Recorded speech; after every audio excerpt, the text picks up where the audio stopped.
centro. Es como aquella chava que nunca te peló, como el amor platónico que creías no llegó. Luego de repente cuando menos te lo esperas, la mujer que querías está tocándote la puerta. Así se siente que conquistaste el mundo entero. Quiero gritar que ella es mía aunque me metan muchos pedos. En panorámicos viendo los carros pasar, sentir como el mundo es mío al presionar la válvula. No miro las consecuencias en mis sueños desde morro. Decían que no la armaba, estaba zafado del coco. Si creía que de eso viviría, que estaba loco. Yo y mírame, soy el más grande grafitero. Muchos quieren estar a mi altura y los dejo en cero. Tienes que echarle empeño, echarle muchos huevos para alcanzarme poquito, porque mejor que yo no creo. Al chile no creo.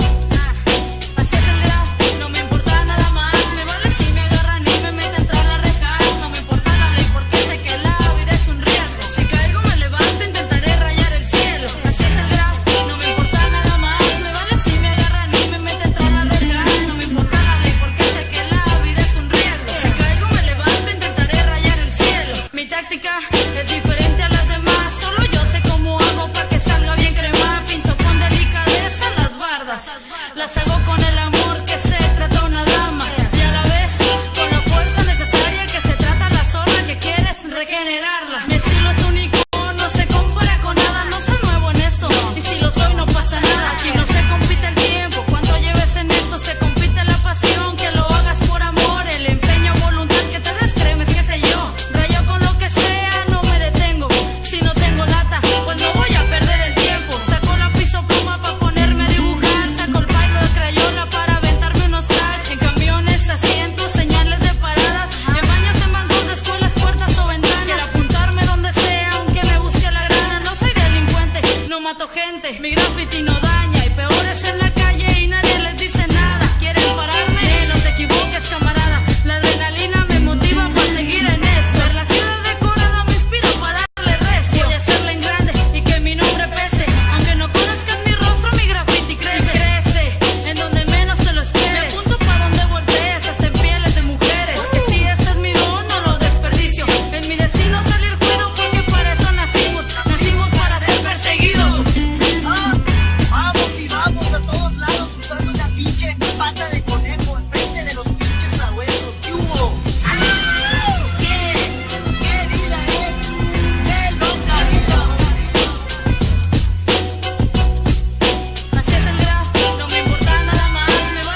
mato gente, mi graffiti no da